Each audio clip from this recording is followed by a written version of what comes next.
Welcome my dear student in this new topic. Now जैसे कि हमने लास्ट वीडियो में माइक्रो प्रोसेसर देखा 8086 उसका आर्किटेक्चर स्टडी किया। नाउ यहाँ पे हमको जो स्टडी करना है वो 8051 का आर्किटेक्चर स्टडी करना है। नाउ 8051 ये माइक्रो कंट्रोलर है, वेयर 8086 जो माइक्रो प्रोसेसर है जो लास्ट वीडियो में हमने डिस्कस किया था। नाउ यहाँ पे जो हमको 8051 आर्किटेक्चर स्टडी करना है वो हमारे सामने है।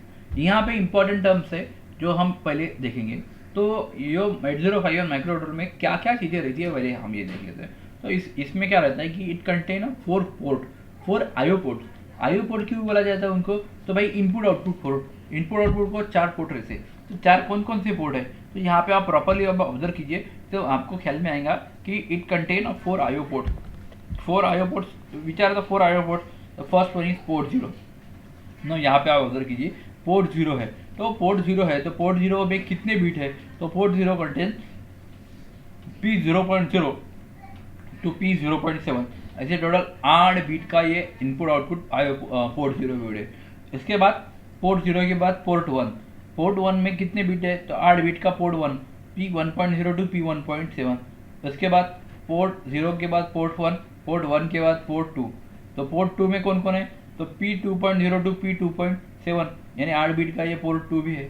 देन पोर्ट 3, पोर्ट 3 में कितने बीट है? Port 3 is also of 8 bit, P3.0 to P3.7, यानी ये चारों के चारों जो पोर्ट है ये 8 बीट के पोर्ट है। इसका मतलब 32 बीट का इनपुट आउटपुट पोर्ट यहाँ पे अवेलेबल है।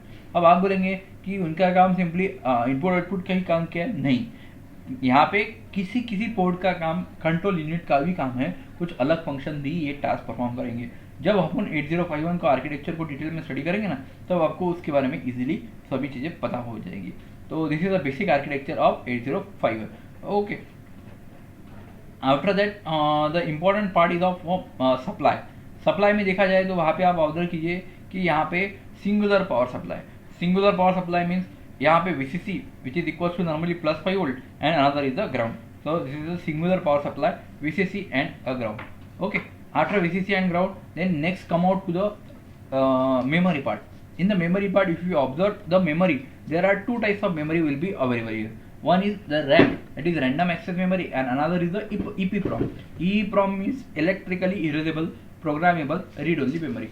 ना जो कुछ हमारे इंस्ट्रक्शंस रहेंगे, जो कुछ हमारे कमांड्स रहेंगे, जो कुछ हमारा प्रोग्राम रहेगा वो सभी के सभी चीज़ें कहाँ पे स्टोर रहेंगी? तो सभी के सभी स्टोर रहेंगी रैम में, that is the random access memory. और बचा हुआ जो कुछ पार्ट है जैसे डेटा है, बाहर से लिया हुआ डेटा है या इंटरनल डेटा है, तो जो पूरे सारे के सारे चीज़ें स्टोर रहेगी EEPROM में, इलेक्ट्रिकली इरेजेबल प्रोग्राम। ये इलेक्ट्रिकली इरेजेबल प्रोग्रामेबल मेमोरी को हम फ्लैश मेमोरी भी बोलते हैं। और ये फ्लैश मेमोरी का काम ये क्यों यूज़ किया जाता है कि जब कभी हमको डेटा इरेज करना होगा तो हम इजीली उसको इरेज कर सकते हैं। तो यहाँ पे 2 मेमोरी यहाँ पे अवेलेबल है आपके सामने। नॉर्मली यहाँ पे 4 किलोबाइट का रैम और 64 बाइट का किलोबाइट का EEPROM यहाँ पे रॉम मेमोरी प्रेजेंट रहती है या vice versa. Then after that the next important part is the CPU. CPU is a very very important part. CPU को हम इनडायरेक्टली ऐसा बोल सकते हैं कि CPU is in short the smallest processor, the central processing unit was called as CPU। उसके अंदर ही inbuilt पूरे के पूरे चीज़ें रहती है, जैसे अरिथमेटिक ALU यूनिट हो गया, कंट्रोल यूनिट हो गया, ये पूरे सारी की सारी चीज़ें CPU में इनबिल्ट प्रेजेंट रहती है। ओके, और CPU के साथ साथ देखिए आप यहाँ पे ऑब्जर्व करेंगे कि कुछ पिन्स या कुछ कनेक्शन उसको दिए गए हैं, वो कौन कौन से हैं? तो जैसे दिए जाने वाले कनेक्शन है RST, देन EA बार, और लिए जाने वाले कनेक्शन है ALE and PSEN bar. No, RST means it is called as a reset. जब कभी अपने को प्रोसेसर को पूरा का पूरा कंप्लीट रीसेट करना है, इसका मतलब उसमें जो कुछ कंटेंट है, जो कुछ फंक्शन परफॉर्म करता है पूरा का पूरा 0 होना चाहिए, तो उसके लिए हम रीसेट का यूज़ करेंगे। तो for that purpose we are trying to use the reset pin. और अभी जब हमको कुछ डेटा लेना है, कुछ एक्सेस लेना है, तो वहाँ पे हम EA बार यूज़ करेंगे, that is enable access, that is EA bar. ठीक है, और जब कभी हमको बचा हुआ 2 पिन से जैसे ALE and PSEN bar, ALE और PSEN बार का काम क्या है? तो ALE is normally use as a arithmetic logic unit. Arithmetic logic unit का काम क्या है? तो नॉर्मली जब कभी हमको डेटा लेना है या जब कभी हमको डेटा देना है तो एड्रेस स्लैश एनेबल, तो एड्रेस स्लैश एनेबल का काम क्या है? ALE मीन्स तो एक ही डेटा बस पे हम एड्रेस भी सेंड करें और वही डेटा बेस पे हम डेटा भी ले रहे हैं। तो जब अभी हमको आपको उसको एड्रेस लेना होगा तब ALE को हमको ऑफ रखना पड़ेगा। बट जब कभी हमको उसी बस से डेटा भी लेना पड़ेगा तब हमको ALE को एड्रेस लैच इनेबल को इनेबल करना पड़ेगा। So depending on what we are taking from the bus, either data और address, depending on the ALE will get change either 1 और 0। उसके बाद नेक्स्ट है PSEN bar. PSEN bar means program store enable, program store enable, that is it is active low also. तो जब भी हमको program store करना है, प्रोग्राम सेव करना है या प्रोग्राम को एनेबल करना है, उस टाइम हम इसको यूज करेंगे।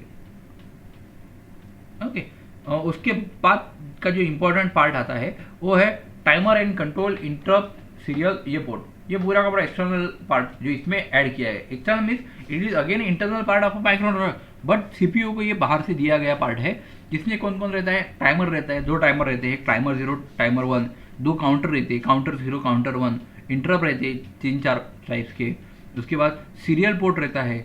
ये तो फिर आपके माइंड में क्वेश्चन आएगा, सर ऑलरेडी पोर्ट तो यहाँ पे दिए हुए हैं, 4 पोर्ट है, बट ये चारों के चारों पोर्ट पैरेलल पोर्ट है, तो उसके साथ साथ यहाँ पे सीरियल पोर्ट का भी यूज किया गया है। एक SFR भी रहते हैं 2-4। SFR क्या है, तो भाई स्पेशल फंक्शन रजिस्टर, जिसका स्पेसिफिक काम है, जिसका स्पेसिफिक टास्क है, जैसे TCON, PCON, SCON, ऐसे जो रजिस्टर जो है स्पेशल फंक्शन रजिस्टर वो भी यूज़ किए जाते हैं। उसके साथ साथ वॉचडॉग भी यूज़ की जाती है। तो ये जो है स्पेशल टर्म्स या स्पेशल ब्लॉक्स यहाँ पे CPU के साथ इंटरफेस किया जाता है। उसके साथ साथ यहाँ पे आप ऑब्जर्व करेंगे कि 2 पिन्स यहाँ पे निकाली गई है जिसके बारे में मैंने अभी तक आपको बताया नहीं है, that is XTL1 and XTL2। ये सबसे इंपॉर्टेंट पिन है, XTL1 and XTL2। XTL1 and XTL2 ये पिन जो रहती है ना, ये जो माइक्रो कंट्रोलर में लगने वाला जो फ्रीक्वेंसी है, हाँ, तो फ्रीक्वेंसी के साथ ये कनेक्टेड किया जाता है, जिससे इतनी अमाउंट की फ्रीक्वेंसी वहाँ पे दी जाती है बाय XTL1 एंड XTL2, और यही फ्रीक्वेंसी पे ये काम किया जाता है। तो this is all about 8051 architecture and this is a complete block structure of 8051 architecture. Again I repeat the same thing. ये 8051 माइक्रो कंट्रोलर्स में अगर स्पेसिफिकली इन शॉर्ट तरीके से अगर देखा जाए तो इट कंटेन 4 पोर्ट, 4 पोर्ट यहाँ पे ऑब्जर्व हो रहे हैं आपके, P0, P1, P2, P3। उसके साथ साथ 2 मेमोरी, एक है रैम और दूसरा है रोम। जो रोम है उसको हम फ्लैश मेमोरी भी बोल सकते हैं। इसको लगने वाला जो सप्लाई है वो ड्यूअल सप्लाई लगता है, that is plus VCC and ground. Okay उसके साथ साथ यहाँ पे जो इंपॉर्टेंट पार्ट है that is the heart of micro controller which is called as CPU, that is central processing unit. उस सेंट्रल प्रोसेसिंग यूनिट के साथ साथ बहुत सारे एक्सटर्नल चीज़ें इंटरनली कनेक्टेड है, वो है timer, counter, interrupt, serial port, SFRs, watchdog. These are the different port part connected to that. Along with that, it has some internal and external pins also, which is to be connected indirectly and directly. So this is the simple architecture of 8051. Okay, so thank you very much.